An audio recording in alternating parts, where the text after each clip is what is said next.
ಪರಿಷತ್ನಲ್ಲಿ ಕಿಡಿ ಹೊತ್ತಿಸಿದ ಸಿಎಂ ಆಪ್ತನ ಹೇಳಿಕೆ. ಮೋದಿ ದೇಶದ್ರೋಹಿ ಎಂದಿದ್ದ ನಸೀರ್ ಅಹಮದ್ ಕೈ ಎಂಎಲ್ಸಿ ಅಮಾನತಿಗೆ ಪಟ್ಟನ್ನ ಹಿಡಿದು ಬಿಜೆಪಿ ಧರಣಿಯನ್ನು ನಡೆಸ್ತಾ ಇತ್ತು. ಸದನದಿಂದ ಅಮಾನತು ಮಾಡುವಂತೆ ಒತ್ತಾಯ ಕೂಡ ಕೇಳಿ ಬರ್ತಾ ಇತ್ತು. ಕ್ಷಮೆ ಕೇಳುವಂತೆ ಒತ್ತಾಯಿಸಿ ಸದನದ ಬಾವಿಗಿಳಿದು ಪ್ರೊಟೆಸ್ಟ್ ಅನ್ನು ಕೂಡ ಮಾಡಲಾಗ್ತಾ ಇತ್ತು. ನಸೀರ್ ಅಹಮದ್ ವಿರುದ್ಧ ಘೋಷಣೆಯನ್ನು ಕೂಗಿ ಆಕ್ರೋಶವನ್ನು ಕೂಡ ಹೊರಹಾಕಲಾಗಿತ್ತು. ಕೇಸರಿ ಪಡೆ ಪ್ರತಿಭಟನೆಗೆ ಕೈ ಎಂಎಲ್ಸಿ ಡೋಂಟ್ ಕೇರ್ ಅಂತಿದ್ದಾರೆ. ಮೋದಿ ದೇಶದ್ರೋಹಿ ಹೇಳಿಕೆ ಸಮರ್ಥಿಸಿದ್ದಾರೆ ನಸೀರ್. ನಾನು ಕ್ಷಮೆ ಕೇಳಲ್ಲ, ಸದನದಿಂದ ಬೇಕಿದ್ರೆ ಹೊರಹಾಕಿ, ಪಾಕಿಸ್ತಾನದ ನಾಲ್ಗೆ ಇಲ್ಲಿ ನಡೆಯುವುದಿಲ್ಲ ಅಂತ ಹೇಳ್ತಾರೆ. ಸಿಟಿ ರವಿ ಹೇಳಿದ್ದಾರೆ. ಆ ರೀತಿ ಯಾರಿದ್ದಾರೆ ಹೇಳಿ, ಮೊದಲು ಎಂಎಲ್ಸಿ ಸಿಟಿ ರವಿ ಅವರನ್ನ ಆಚೆ ಹಾಕಬೇಕು.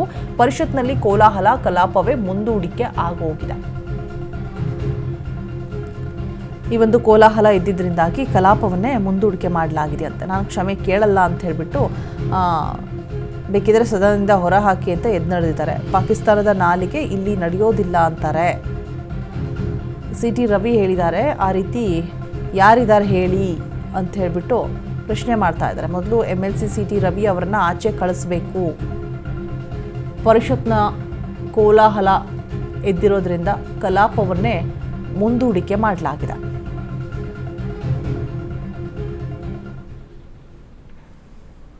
ಇವತ್ತು ನಾವು ಬೆಳಗ್ಗೆ ಬಂದಾಗ ಪ್ರಾರಂಭ ಮಾಡಿದಾಗ ಸನ್ಮಾನ್ಯ ರವಿ ಅವರು ಇದು ಏನು ಪಾಕಿಸ್ತಾನ ನಾಲ್ಗೆನಾ, ಇದು ಪಾಕಿಸ್ತಾನ ನಾಲ್ಗೆಲ್ಲ ಇಲ್ಲಿ ನಡೆಯಲ್ಲ ಅಂತೇಳಿ, ನಾವು ಹುಟ್ಟಿ ಬೆಳೆದಿರೋದು ಇಂಡಿಯಾದಲ್ಲಿ, ಕರ್ನಾಟಕದಲ್ಲಿ, ನಾವೇನು ಪಾಕಿಸ್ತಾನದಿಂದ ಬಂದಿದೀವಾ?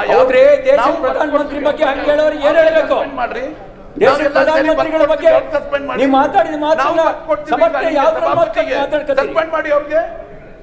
ದೇಶದ ಪ್ರಧಾನಮಂತ್ರಿಗಳ ಬಗ್ಗೆ ಹಂಗೆ ಮಾತಾಡೋರು ಏನಂತ ಸಮರ್ಥನೆ ಮಾಡ್ಕೋತೀರಿ ನೀವು? ಪಾಕಿಸ್ತಾನದಲ್ಲಿ ಆಗಿದ್ದು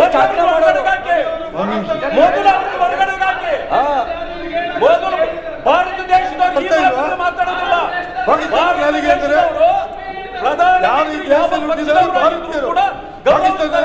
ಮುಖ್ಯಮಂತ್ರಿಗಳು ಯಾವ ಪಕ್ಷದವರಾಗಿದ್ರು ನಾವು ಗೌರವಿಸ್ತೇವೆ.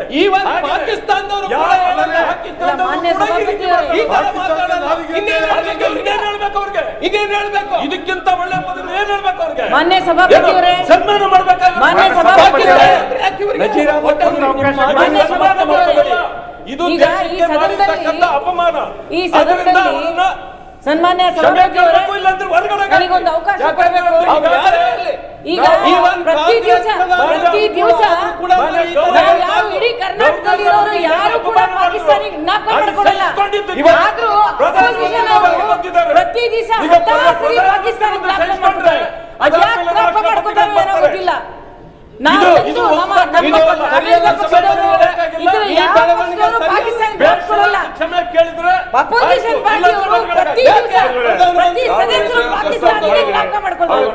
ಅವಕಾಶ ಕೊಡಿ, ಹೇಳಿ. ತಾವು ಹೇಳಿರ್ತಕ್ಕಂಥ ರೀತಿಯಲ್ಲಿ ಅವರು ಸ್ಪಂದನೆ ಮಾಡ್ತಾರೆ. ಮಾತಾಡಿ ಸೂಚನೆ ಕೊಟ್ಟಿದ್ರಿ.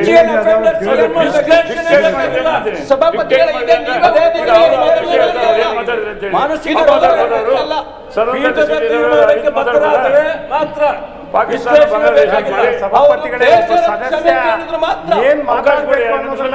ಇವರೇ ಡಿಕ್ಟೇಟ್ ಮಾಡಿದ್ರೆ ಈಗ ಪುನರಾವರ್ತನೆ ಆಗುತ್ತೆ ಅಂದ್ರೆ ಅದು ಮಾನಸಿಕ ರೋಗ. ಅವರೇ ಡೈರೆಕ್ಷನ್ ಕೊಡ್ಲಿ, ಏನ್ ಮಾತಾಡ್ಬೇಕು ಏನ್ ಮಾತಾಡಬಾರ್ದು ಅಂತ. ಒಬ್ಬ ಭಾರತೀಯ ನಾಗರಿಕ ಹಿಡ್ಕೊಂಡು ಪಾಕಿಸ್ತಾನ ನಾಲಿಗೆ ಅಂತ ಮಾತಾಡೋದು ಎಷ್ಟು ಮಟ್ಟಿಗೆ ಸಮಂಜಸ?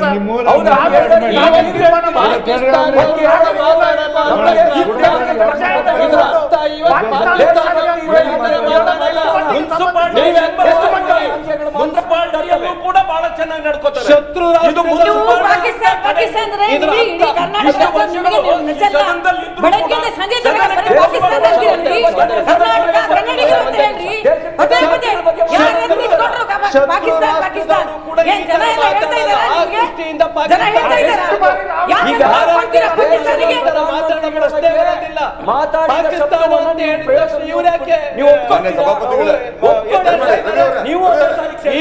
ಪಾಕಿಸ್ತಾನದವರು ಕೂಡ ಮಾತಾಡಕ್ ಸಾಧ್ಯ ಇಲ್ಲ.